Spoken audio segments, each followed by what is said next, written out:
Hi friends, I am doctor Rajendran. ഞാനിന്നിവിടെ പറയാൻ പോകുന്നത് മട്ടാഞ്ചേരിയിലുള്ള ജൂതപ്പള്ളിയെ പറ്റി.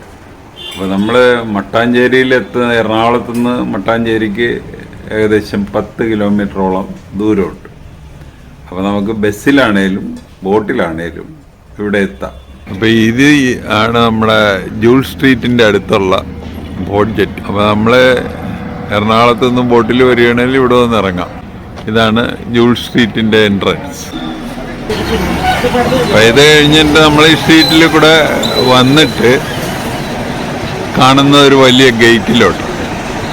അപ്പോൾ ഇതാണ് ഇവിടുത്തെ പാർക്കിംഗ്. അപ്പോൾ ഇവിടെ ബസ്സും കാറും ഒക്കെ പാർക്ക് ചെയ്യാൻ പറ്റും. അപ്പോൾ നമ്മൾ ഇതിൽ നിന്ന് കൂടെ അകത്തോട്ട് കിടക്കാനായിട്ട് പോകും. അപ്പോൾ അകത്തോട്ട് കടന്നു കഴിഞ്ഞാൽ നമ്മൾ കാണുന്നത് ഡച്ച് പാലസ്, മട്ടാഞ്ചേരി കൊട്ടാരം. ടൗണിൻ്റെ ബോർഡ് അത്ര ക്ലിയർ അല്ല. അപ്പോൾ നമ്മൾ ഡച്ച് പാലസിൽ നിന്ന് ജൂൾ സ്ട്രീറ്റിലോട്ട് കടന്നു.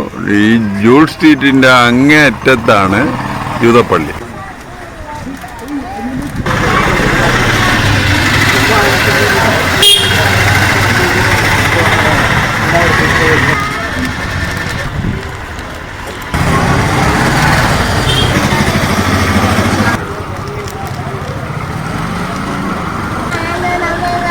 കളിയാണെന്ന് ചോദിച്ചു. ആണെന്ന് പറഞ്ഞപ്പോൾ തിരിച്ചു.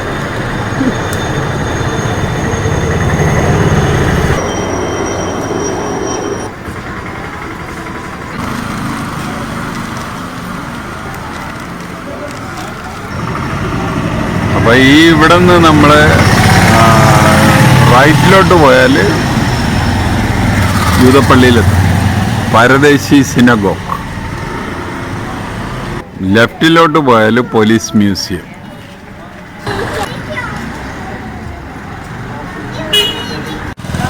ഈ റോഡിൻ്റെ അറ്റത്തായിട്ട് ആ ടോപ്പിൽ കാണുന്നതാണ് പരദേശി സിനഗോഗ്.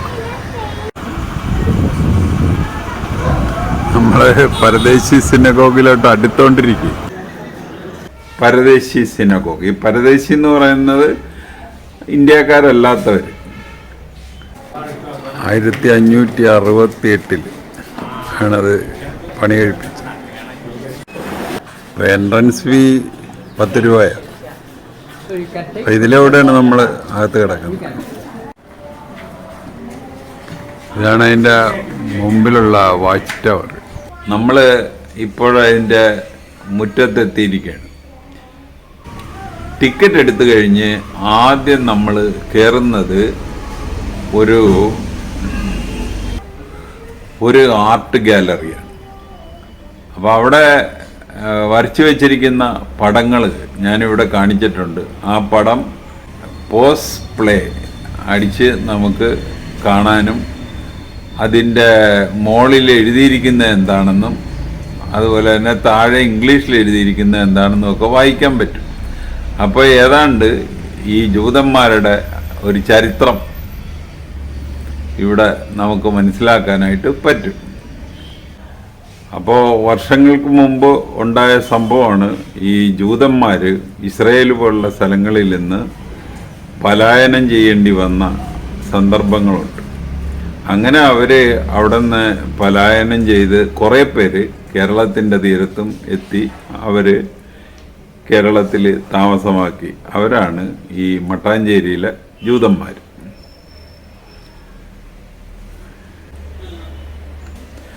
അതിനുശേഷം വർഷങ്ങൾക്ക് ശേഷം ഇസ്രയേൽ രണ്ടാമത് രൂപം പ്രാപിച്ചപ്പോൾ ഇവർ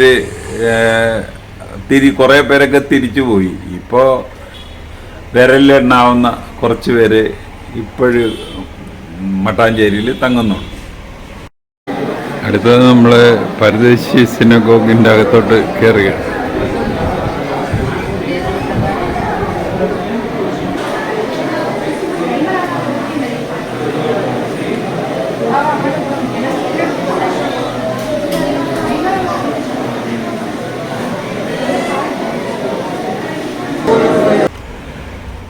അപ്പോൾ ഈ പള്ളിയുടെ അകത്ത് കയറുമ്പോഴേ നമ്മൾ ശ്രദ്ധിക്കേണ്ട ഒരു പോയിന്റ് ഈ പള്ളിയുടെ തറയോടാണ്. ഈ തറയോട് 1100 തറയോടുകളാണ്. ഇതിനെ 1100 ഡിസൈനുകളാണ്. ഇതെല്ലാം കൈകൊണ്ട് വരച്ചതാണ്. ഇത് ചൈനയിൽ നിന്ന് ഇമ്പോർട്ട് ചെയ്ത, അന്തക്കാലത്ത് ചൈനയിൽ നിന്ന് ഇമ്പോർട്ട് ചെയ്ത. ഈ കാണുന്ന ലൈറ്റുകൾ, നമ്മൾ ഈ മോളിൽ കാണുന്ന ലൈറ്റുകൾ പലതും ബെൽജിയം പോലുള്ള സ്ഥലങ്ങളിൽ നിന്നൊക്കെ ഇമ്പോർട്ട് ചെയ്താണ്. ഞാനീ പറയുന്ന കാര്യങ്ങളെല്ലാം അവിടെ ഒരു ഭിത്തിയിൽ വളരെ വ്യക്തമായിട്ട് 2 വലിയ ക്യാൻവാസിൽ എഴുതി വെച്ചിട്ടുണ്ട്. ഈ പള്ളിയുടെ കംപ്ലീറ്റ് ചരിത്രവും നമുക്ക് അതിൽ നിന്ന് മനസ്സിലാക്കാം. കാണുന്നതാണ് അവരുടെ പ്രാർത്ഥന ഹാൾ. ഇവിടെ ഈ പ്രാർത്ഥനയ്ക്ക് നേതൃത്വം കൊടുക്കുന്നത് ഇസ്രയേലിൽ നിന്ന് വരുന്ന വൈദികന്മാരാണ്. അപ്പോൾ ആ ഒരു വൈദികൻ എപ്പോഴും അവിടെ നിന്ന് അപ്പോയിൻ്റ് ചെയ്യും. അദ്ദേഹം മട്ടാഞ്ചേരിയിൽ എവിടെയെങ്കിലും താമസ സൗകര്യങ്ങളിൽ താമസിക്കും. ഈ ഹാളിൽ നടുക്കായിട്ട് ഒരു പ്രസംഗ പീഠമുണ്ട്, ഭീമ. ഈ വൈദികനെ വിളിക്കുന്നത് ഹസാൻ എന്നാണ്.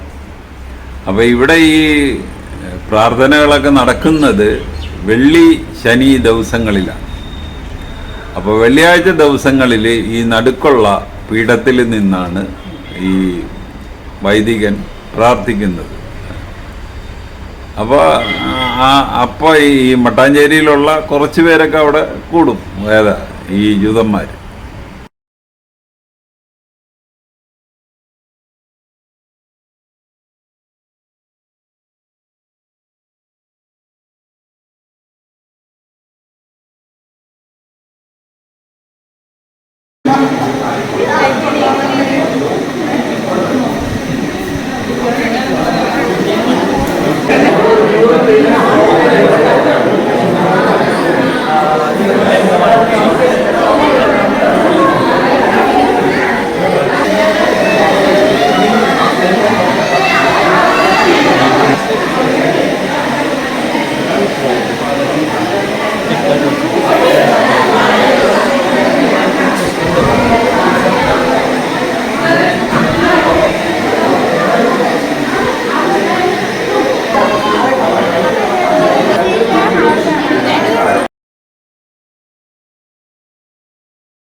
ശനിയാഴ്ച ദിവസങ്ങളിൽ ഈ മോളിൽ കാണുന്ന ബാൽക്കണിയിൽ നിന്നാണ് അദ്ദേഹം പ്രാർത്ഥിക്കുന്നത്, പ്രഭാഷണം. അപ്പോൾ ആ സമയത്ത് ഇസ്രയേലി സ്ത്രീകൾ നിന്നിരുന്ന ഈ ബാൽക്കണിയുടെ ഒരു ഭാഗമുണ്ട്. അവർ ഈ പള്ളിയുടെ നടുക്കൊന്നും അവർക്ക് വരാൻ സ്വാതന്ത്ര്യമില്ലായിരിക്കും. എന്താണേലും അവർ ഈ ബാൽക്കണിയുടെ അടുത്ത് നിന്നാണ് ഈ പ്രഭാഷണമൊക്കെ കേൾക്കുന്നത്. അത് കഴിഞ്ഞ് അവർ കോണിപ്പടി വഴി ഇറങ്ങി താഴത്തോട്ട് പോകും. ഈ കർട്ടനിട്ടിരിക്കുന്ന മുറി, അതും ഇവിടുത്തെ ഒരു പ്രധാന മുറിയാണ്. ഈ എഹാലിലാണ് തോറ എന്ന മതഗ്രന്ഥം സൂക്ഷിച്ചിരിക്കുന്നത്. ഈ മതഗ്രന്ഥത്തിന് പറയുന്ന പേര് തോറ എന്നാണ്. അപ്പോൾ ഇത് ചുരുളുകളായിട്ടാണ് വെച്ചിരിക്കുന്നത്. അങ്ങനെ 5 ചുരുളുകളുണ്ട്. ഒരു ചുരുളിന് 54 പേജുകളുണ്ട്. അപ്പോൾ ഈ വെള്ളിയാഴ്ച ശനിയാഴ്ച ദിവസങ്ങളിൽ ഈ പുരോഹിതൻ ഇതെടുക്കുകയും വായിക്കുകയും ഒക്കെ ചെയ്യും. അപ്പോൾ ഇപ്പോഴേ അവരുടെ ആളുകൾ കൂടുതലില്ലാത്തതുകൊണ്ട് അവിടെ ഒരു വലിയ ആൾക്കൂട്ടമൊന്നും പ്രതീക്ഷിക്കേണ്ട. പണ്ട് ജനം അവിടെ കൂടുന്ന ഒരു അവസ്ഥയായിരുന്നു അത്. അപ്പോൾ നമ്മൾ കയറി ഇതിൻ്റെ അകത്ത് കയറുന്നതിന് മുമ്പ് കാണുന്ന ആ ക്ലോക്ക് ടവർ 1760 പണി കഴിപ്പിച്ചതാണ്. 1760. അപ്പോൾ ഈ ജൂത സമുദായത്തിലെ ഒരു അറിയപ്പെടുന്ന വ്യവസായിയാണ് ഇത് പണിയിച്ചത്. അദ്ദേഹത്തിൻ്റെ പേര് എസക്കിൽ റാബി എന്ന. പണ്ട് ഇവർ യഥാർത്ഥത്തിൽ ഒരു 2000 മുകളിൽ ജൂതന്മാർ ഈ മട്ടാഞ്ചേരിയിൽ ഉണ്ടായിരുന്നു. അപ്പോൾ അവരുടെ മക്കളും പേരക്കിടാങ്ങളും ഒക്കെ തിരിച്ച് അവരുടെ ജന്മനാട്ടിലോട്ട് പോയി. പക്ഷേ എങ്കിലും അവർ പലപ്പോഴും ഈ ഓർമ്മ പുതുക്കാനായിട്ട്, അല്ലെങ്കിൽ